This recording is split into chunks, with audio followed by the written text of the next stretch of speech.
म चाहिँ अब पत्कर सोर्नको लागि अलैँची पाखातिर जान लाग्दैछ है। अलैँची पाखामा चाहिँ हो पत्कर सोर्ने हामीले चाहिँ। समझ रहे हो? समझ रहे हो आप? समझ रहे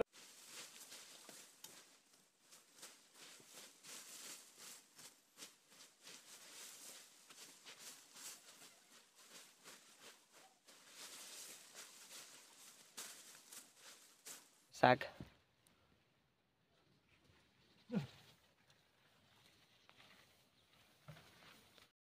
गोठलाई बाई बाई भन्ने बेला भयो। म चाहिँ घर जाँदैछु। ललिपप चुस्दै निकल लौड़े, पहली फुर्सत में निकल।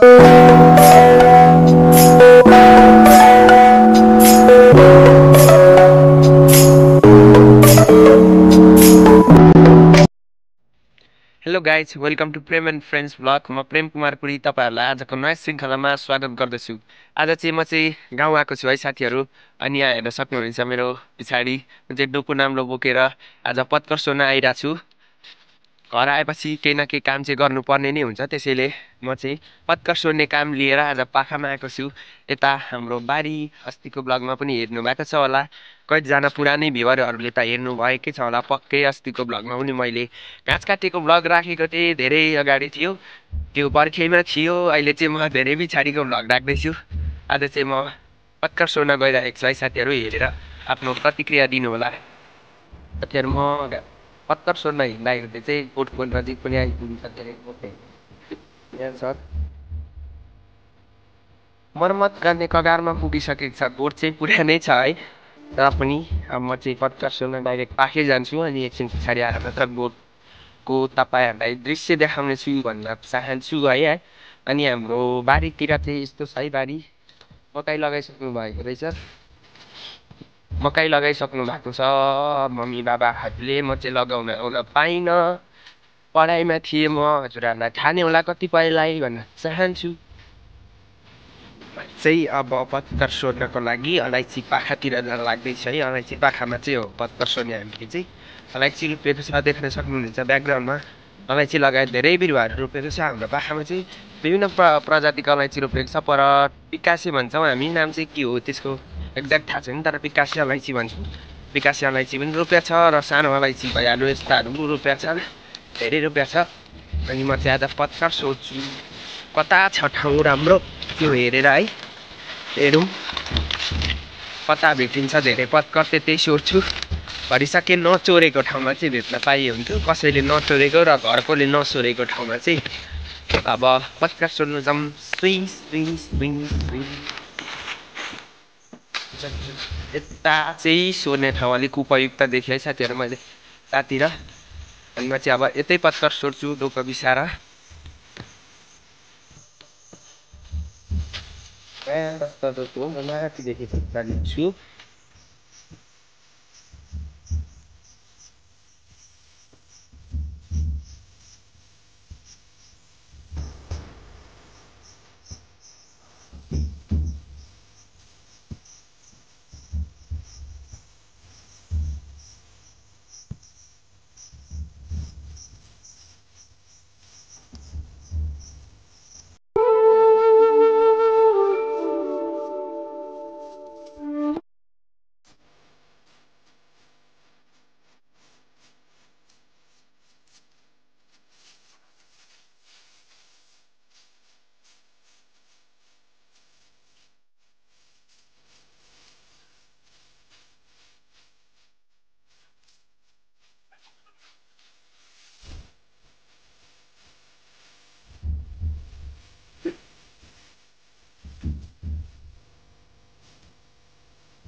अलि साथीहरूमा चाहिँ पत्करको भारी पनि पुग्यो है।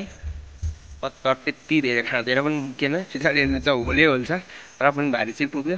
अब गोठमा पुऱ्याउने काम बाँकी छ। अनि गोठमा पुऱ्याएर म चाहिँ पत्कर राखेर घर जान्छु। साथीहरू फाइनल्ली म चाहिँ पत्कर पनि सोरिसकेँ अनि भारी हालेर पनि गोठतिर लिएर आउँदैछु। गोठ चाहिँ अलिक नजिकै छ भन्नुपर्छ, यति नजिकै छ, पाखरा गोठी त्यहीँ हो पर्ति गोठतिर पर्तिर। म चाहिँ पत्कर बस्तुलाई लगाइदिन्छु अनि घर जान्छु है। हाम्रो बारीहरू चाहिँ यस्तो छ, अहिले चाहिँ मकै रोपिसकेको अवस्था छ। बिरुवाहरू धेरै लगाएको छ बारीमा चाहिँ। यतातिर धेरै घाम त्यति आउँदैन, आए पनि दिउँसो धेरै लेटमा मात्र आउँछ। त्यसैले पनि यहाँ चाहिँ बिरुवाहरू धेरै फर्स्ट आउँछ है भन्नुपर्छ, शीतै शीत हुन्छ।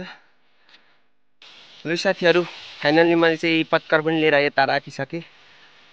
हाम्रो बुबाले चाहिँ लगाइदिँदै हुनुहुन्छ बस्तुलाई। अहिले दुध दुने पनि बेला भइसक्यो, साँझ परिसक्यो, पछाडि सन्ध्या घाम डुबेर कहाँ पुगिसक्यो होइन। पत्कर अब लगाउँदै हुन्छ यता। हाम्रो भैँसी छ होइन, भैँसी गाई बाछा छ, गोरु छ, गोरु हल्ने छ, यता पनि छ यसको जोडी हल्ने गोरु छ। मलाई बिर्सिसके पनि होला यिनीहरूले, हान्नु खोज्छ एकछिन फेरि, धेरै नजिक नजाउँ।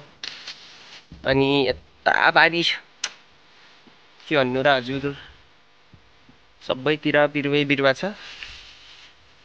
यस्तो छ है गोठभित्र चाहिँ। गोठभित्र त अँध्यारो पाडाको लागि हो यो स्थान चाहिँ। बस्तुहरू धेरै छन् भन्नुपर्छ, लगभग हाम्रो बस्तु 5-6वटा जति चाहिँ छ, 6वटा जति चाहिँ छ बच्चा सहित। अझै कति बेचियो र पनि हो न, धेरै बस्तु छ तर घरमा चाहिँ 2-3 जना मात्र, त्यही भएर पनि बेचियो। कति चाहिँ सागबारी छ हजुर, सबैतिर बारी नै बारी। सागबारी हेर्नुहोस् साथीहरू, सागै साग छ, तातो हरियाली सागै साग छ। अनि यहाँ बारी मकै छरिसकेको छ, आलु रोपिसकेको छ है।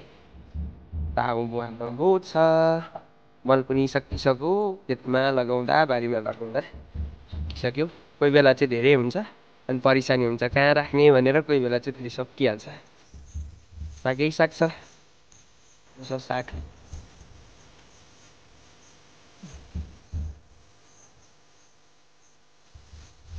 गोठलाई बाई बाई भन्ने बेला भयो। म चाहिँ घर जाँदैछु, लाइपात चुस्दै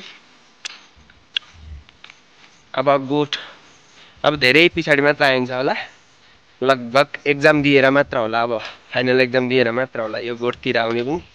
त्यसैले यो गोठलाई चाहिँ अलि धेरै समयको लागि बिदाई माग्दै जानु पर्यो है बारीहरूमा। फाइनली साथीहरू अब म चाहिँ घर जान आँटेको। अनि यो भिडियो चाहिँ तपाईँहरूलाई कस्तो लाग्यो, तपाईँहरूको लाइक कमेन्ट सेयर र सब्सक्राइब गरिदिनु होला। र अहिलेसम्म तपाईँहरूले मलाई यो च्यानललाई समर्थन गरेर यहाँसम्म अगाडि ल्याइदिनु भयो, त्यसको लागि आभारी। साथी अहिले पनि एउटा थप के आभार गरिदिनुहोस् कि यो भिडियोलाई लाइक कमेन्ट सेयर सब्सक्राइब गरी सबैको हातमा पुर्याइदिनुहोस् भन्न चाहन्छु। तपाईँहरूको अमूल्य समयको लागि धन्यवाद ज्ञापन गर्दै म पनि बिदा हुन्छु। नमस्ते, नमस्कार।